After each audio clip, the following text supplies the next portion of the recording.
বসুদের বইয়ের যে স্বভাব চরিত্র ভালো নয় এ কথা আজকাল প্রায় শোনা যাচ্ছে। নবপল্লী পাড়ায় অলিতে গলিতে। এই তো সেদিনের কথা, নতুন হাটের বড় ইমিটেশন দোকানটাই পয়লা বৈশাখের জন্য কিছু সাজগোজের জিনিস কিনতে গিয়েছিল মিসেস দস্তিদার আর তার মেয়ে। দোকানে ঢোকার মুখেই দেখে বসুদের বিধবা বউ হার, কানের দুল, লিপস্টিক, পাউডার, টিপ, গোলাপ ফুল লাগানো ফলস খোপা এইসব কিনে দাম মেটাচ্ছে। আর দোকানদার হিসেব মিলিয়ে একটা একটা করে জিনিস ব্যাগে ঢোকাচ্ছে। ঘটনা দেখে মিসেস দস্তিদার আর তার মেয়ে তো চক্ষু চড়ক গাছ। এদিকে বসু গিন্নি সারা পাড়ায় বড় মুখ করে বলে বেড়ায় যে তার বড় বউয়ের মতো সতীলক্ষ্মী বৌমা নাকি আর হয় না। যতদিন গিন্নির বড় ছেলে বেঁচে ছিল ততদিন পর্যন্ত জুয়ারি হোক আর মাতাল হোক মুখ বন্ধ করে স্বামীর সেবা করে গেছে। শুধু কি তাই, এই 10 বছর ধরে সে নাকি নিয়ম মেনে কঠিন বৈদ্য ধর্ম পালন করে যাচ্ছে। একটা রঙিন শাড়ি পর্যন্ত পরে না। ছেলেপুলে নেই, বর মারা যাওয়ার পর বাপের বাড়িতে চলে যেতে পারত, তা না করে বাবা দাদার মুখের ওপর শটাং বলে দিয়েছে সে যে শ্বশুর বাড়ি থেকেই বিধবা শাশুড়ি আর ছোট দেওরের দেখভাল করবে। সেই মতোই চলে আসছিল। বসুগিন্নির গর্বের শেষ নেই। সেই দিনের ওই ঘটনার পরই মিসেস দস্তিদার এবং তার মেয়ে দায়িত্ব নিয়ে সারা পাড়ায় খবরটা রটিয়ে দিয়েছে যে বসুদের বিধবা বউয়ের নিশ্চয়ই গোপনে গোপনে কারোর সাথে সম্পর্ক রয়েছে। তার জন্যই নিশ্চয় লুকিয়ে লুকিয়ে সাজগোজ করে। আজকাল তো ফোনের যুগ, যতই শাশুড়ির করার নজর থাকুক ঘরের দরজা বন্ধ করে ফোনে ফোনে প্রেম পীড়িত করতে তো অসুবিধা নেই।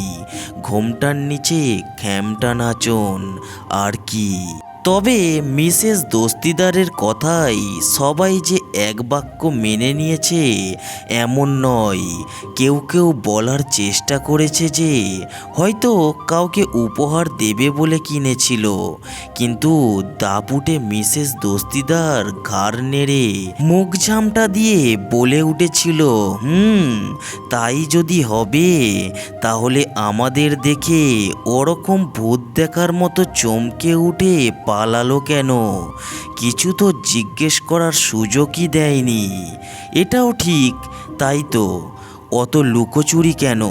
যাই হোক, ব্যাপারটা বিশ্বাস অবিশ্বাসের মাঝে পড়ে দোল খেতে লাগলো। আর খবরটা কুলোই চাল ঝাড়ার মতো করেই সারা পাড়ায় চলাচলি হতে লাগলো। দু একটা বাড়তি কথাই কাঁকরও মিশল তাতে।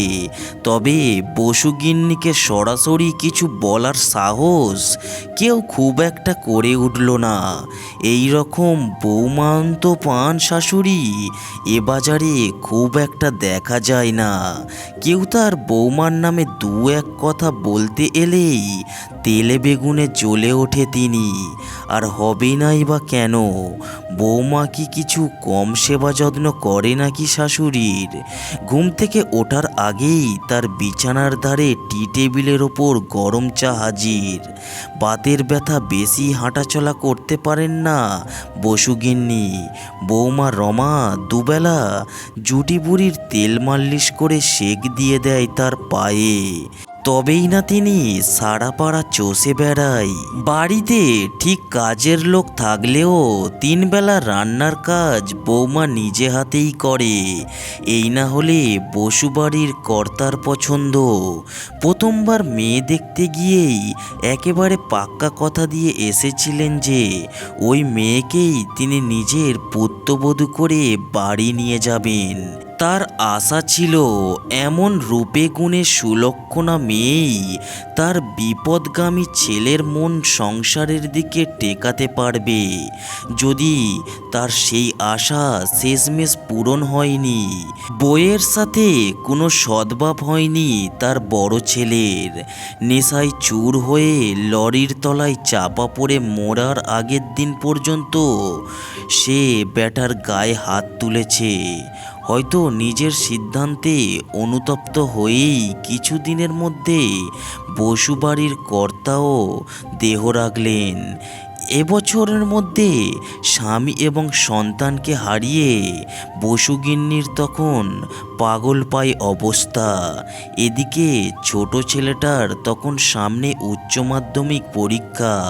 সেই অবস্থায় ওই মুখচোরা বউটার সংসারের হাল ধরল। শাশুড়ির সেবা যত্ন করা, দেওরের লেখাপড়া চালানো, শ্বশুরের রেশন দোকান সামলানো, সংসারের আয় ব্যয়ের হিসেব রাখা, সবই সে একা হাতেই করে এসেছে। এমন বৌমার নামে কি কেউ কখনো দু কথা সহ্য করবে? বসুগিন্নিও করে না, কিন্তু তাই বলে ইদানিং বৌমার সম্পর্কে যে কথাগুলো হাওয়ায় ভাসতে শুরু করেছে সেগুলো খুব শিগগিরই বসুগিন্নির কান পর্যন্ত পৌঁছে যাবে বলেই মনে করছে পাড়ার অভিজ্ঞ কাকিমারা। গত সপ্তাহের কথা, পাশের বাড়ির মধু কাকিমা বহুদিন পর ছাদে উঠেছিল আমের আচার রোদে দেবে বলে। হঠাৎ তার চোখে পড়ে ছাদের দড়িতে বেশ কয়েকটা রং বেরঙের চুড়িদার মেলে দেওয়া, কেচে শুকনো দেওয়া সম্ভবত। ঘটনাটা সাধারণ হলেও মধু কাকিমার গোয়েন্দা বুদ্ধিতে বিষয়টা মোটেও ফেলনা বলে মনে হলো না।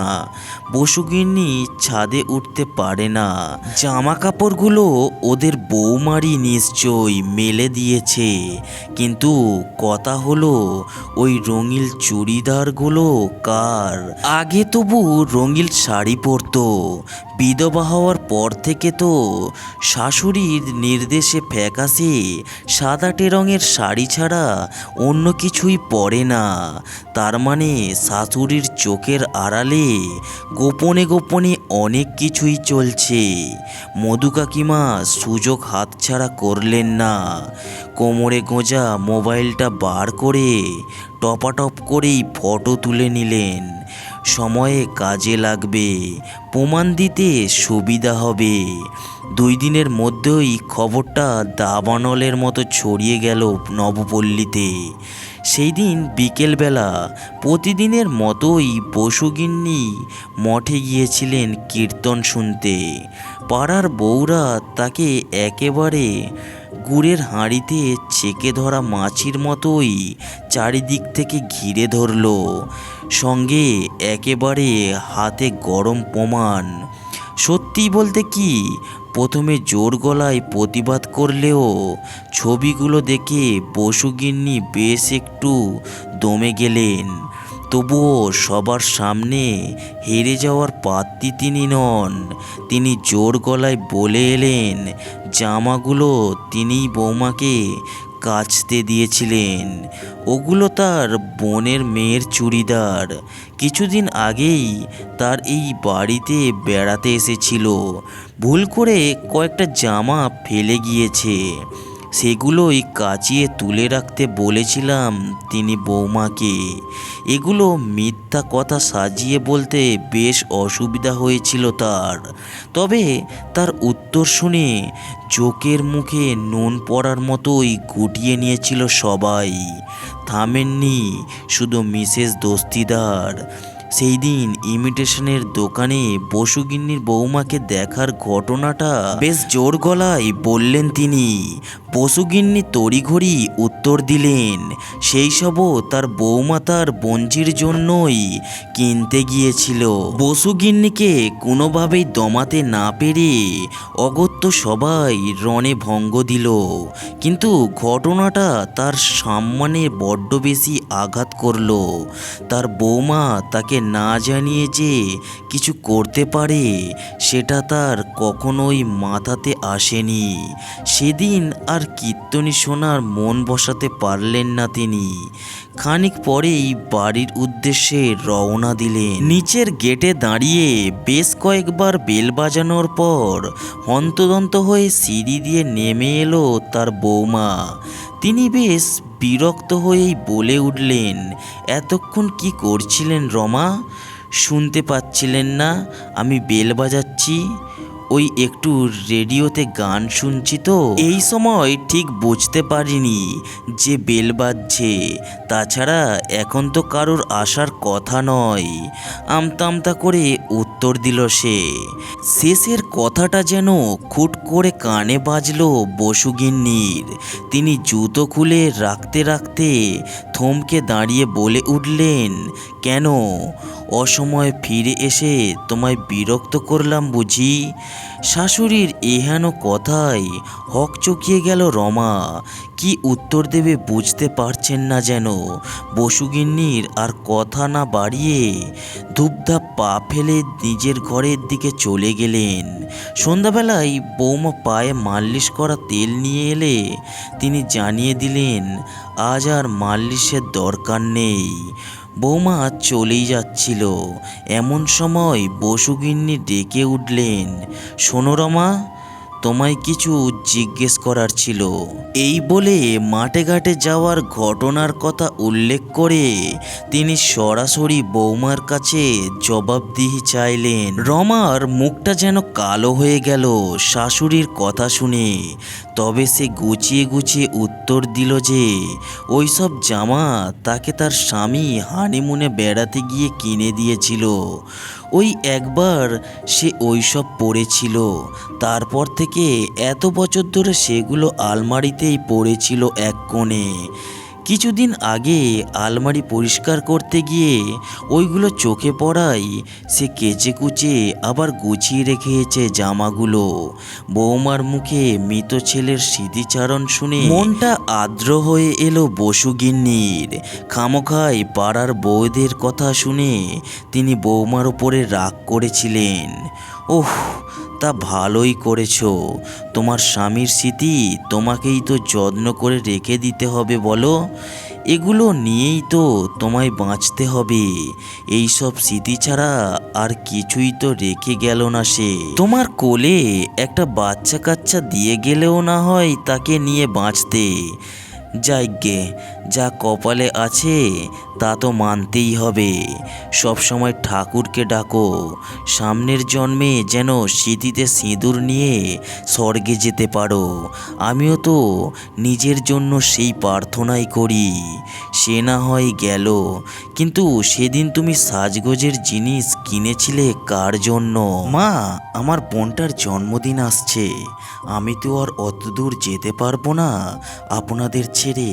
তাই ওর জন্য কটা উপহার কিনে বাপের বাড়ির ঠিকানায় পাঠিয়ে দেব বলে ভেবেছিলাম। চিন্তা করবেন না মা, আমি সংসার খরচের টাকা থেকে নিইনি। টুকটাক সেলাইয়ের কাজ করে যে টাকা জমিয়েছিলাম সেখান থেকেই কিনেছি। বৌমার কথা শুনে হ্যাঁ হ্যাঁ করে উঠলেন বসুগিন্নি। এ তুমি কি বলছো রুমা? আমি কি তোমার কাছে কখনো টাকার হিসেব চেয়েছি? ছি ছি, আমায় তুমি এমন ভাবো? তোমার বোনের প্রতি কি আমাদের কোনো দায়িত্ব নেই? তোমার শ্বশুর মশাই বেঁচে থাকলে এমন কথা তুমি ভাবতে পারতে? শোনো রমা, বোনের জন্যে ওইসব সস্তা ইমিটেশন গয়না আর সাজের জিনিস তোমায় পাঠাতে হবে না। আমি ঝন্টু স্যাগরাকে বলে দেব তোমার বোনের জন্য যেন একটা নাকফুল বানিয়ে দেয়। উনি বেঁচে থাকলে হয়তো একটা নেকলেস গড়িয়ে দিতেন। আমি না হয় আমার সাধ্যমতো সামান্য কিছু আশীর্বাদ দিলাম। সেদিনের পর থেকে শাশুড়ি বৌমার সম্পর্ক আবার আগের মতোই স্বাভাবিক হয়ে গেল। পাড়ার কেউ বৌমার নামে কিছু বলতে এলে তিনি যথারীতি তাকে দু কথা শুনিয়ে দিতে থাকলেন এবং উৎফুল্ল মনে ঘুরে বেড়াতে লাগলেন। কিন্তু তার মনে এই সুখের স্থায়িত্ব খুব বেশি দিন টিকলো না। সপ্তাহখানেক পরের কথা, সেই দিন কীর্তন শুনতে গিয়ে শরীরটা কেমন আইঢাই করতে থাকলে মঠ থেকে তাড়াতাড়ি বাড়ি ফিরে এলেন তিনি। বেশ কয়েকবার বেল বাজানোর পরেই নিচে নামলো রমা। সারা শরীর ঘামে ভিজে, শাড়িটা লেপ্টে আছে শরীরের সাথে, রীতিমতো হাঁপাচ্ছে সে, চোখ মুখ লাল। বসুগিন্নির মনে হলো বৌমা যেন তার দিকে সরাসরি তাকাচ্ছে না। কেমন যেন একটা খটকা লাগলো তার মনে, কারণ বৌমা কিছু একটা করছিলেন। আর সেইটা জানার জন্য আপনাকে দ্বিতীয় পর্বের জন্য ওয়েট করতে হবে। আর এই ভিডিওর দ্বিতীয় পর্ব শিগগিরই আসতে চলেছে, তার জন্য আপনাকে চ্যানেলটিকে সাবস্ক্রাইব করে রাখতে হবে।